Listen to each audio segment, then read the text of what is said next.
You mentioned this before, as someone who is involved in education. This is something that's very important to many people at all levels. From pre-K to college and university. Being someone has worked in the system, what needs to be changed about the way we educate our children in New York? Oh, it's such a huge question.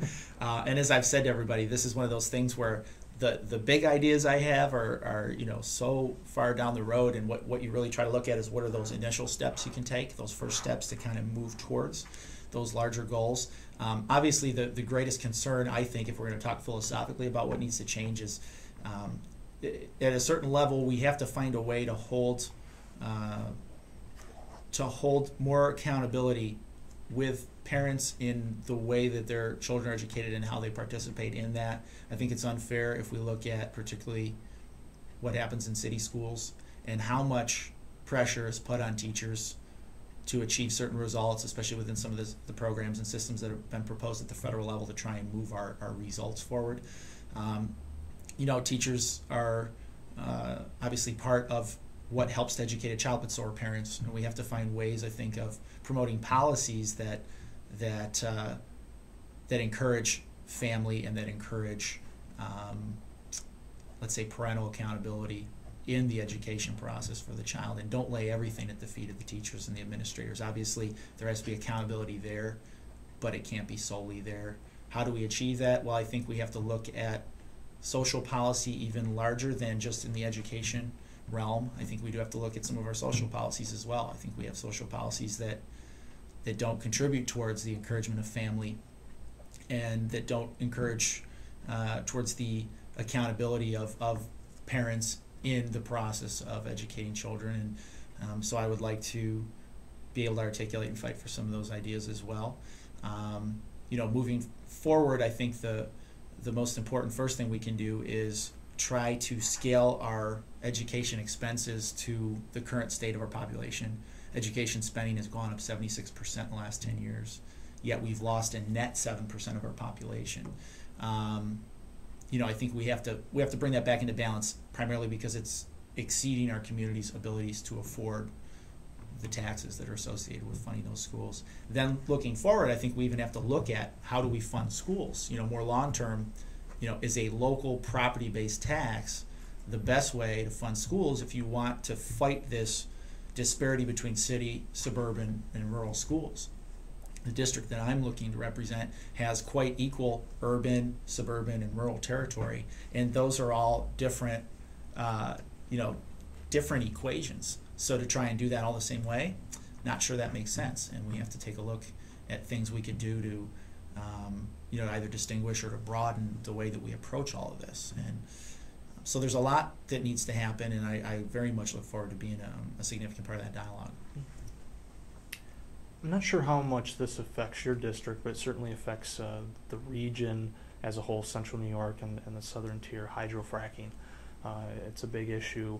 I know that it's already been a practice, in talking with the industry experts. They've been doing this for years, but it's where they want to do it now, in the Marcellus Shale and some of the different areas that are near in watersheds that has environmental activists angry. As a legislator, would you support, would you vote for bringing, enhanced hydrofracking, if you will, to New York, and do you believe it can be a good thing for New York's economy? I think that, as you referred to earlier, hydrofracking is a practice that we have been practicing in North America for more than 100 years. There's a history to study there and to find out where it has benefited and where it has caused some issues. I also think we have a very thorough DEC here in New York State, and they're currently studying where it would be safe and where it would not be safe to frack. I think that when we see the results of that study, we're going to have a pretty good idea of places that we could do it and places that we should not. And so I believe that it is something we should pursue with the environment in mind. Obviously, nobody wants to destroy the environment. And even the people who own these companies, I think that practice this technique are not looking to destroy the environment.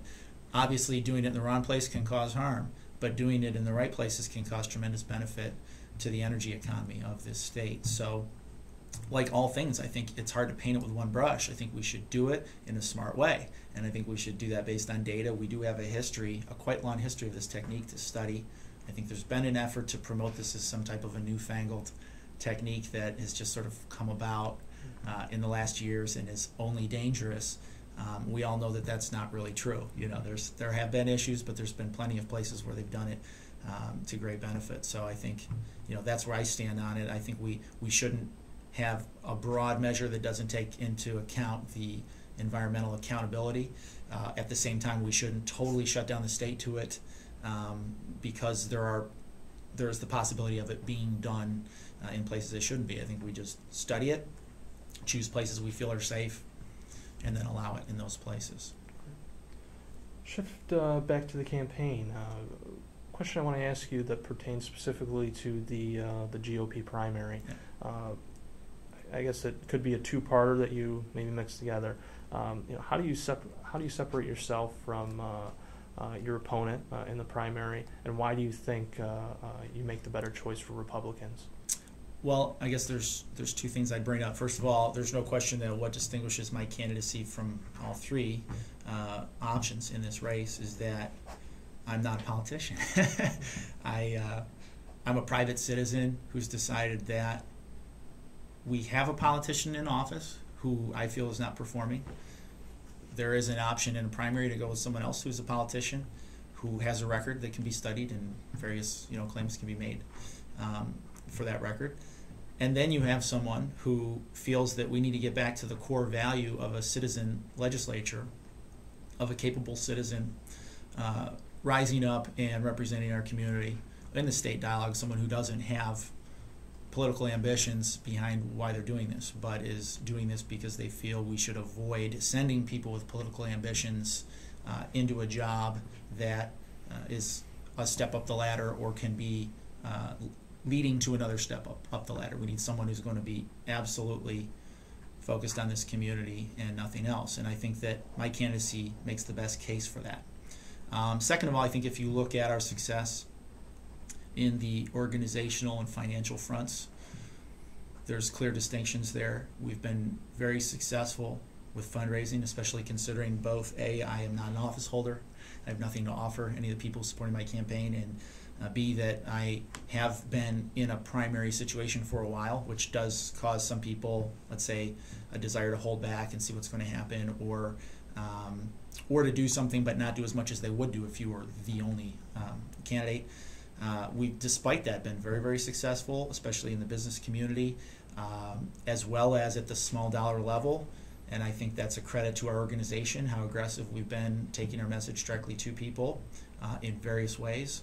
And we've had both the resources and the structural support in terms of people willing to give us of their time and their energy to achieve that. And so I think we have a tremendous advantage in both of those areas. And without what we bring to the table organizationally and financially, I don't think there's any way to believe that a serious challenge towards the incumbent can be made. So I really do feel at this point that this is the only choice we have in the primary is to choose myself as a Republican candidate, because I think we're the only option in a position to mount a serious campaign in the general election.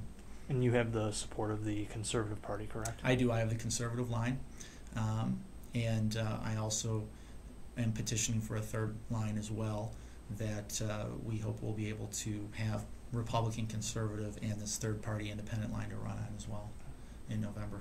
Would that be a line that you would create?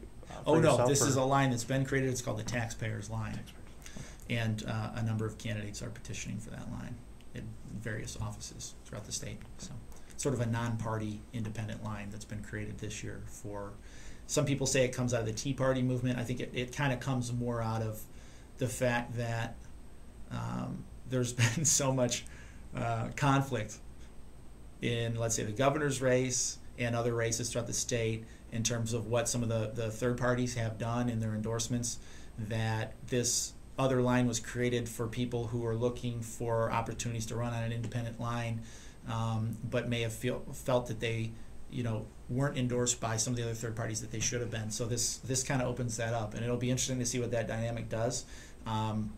particularly in the way that the Taxpayers Party influences the Conservative and the Independence parties in this election, and the number of votes that come in on all those lines. So there's a tremendous amount of unaffiliated voters out there, people that don't enroll in parties, who, I think often are that way because they don't feel comfortable with the Republican Party and the Democrat Party, and that doesn't necessarily mean they feel comfortable with the Conservative Party and the Independence Party. So this may be a way to rally a lot of those folks to come to the polls and pull a lever that they feel represents them. One more reform question for you, and then I'll have one last question for you, and we'll be done. I failed to ask this earlier about a constitutional convention. Do you support a constitutional convention? Do you think some of the reforms, I know that you mentioned term limits, that could be applied more so to a constitutional convention than, say, getting this passed in the legislature? I honestly do not believe that that is the best way to do this at this point. I put a lot of thought into it.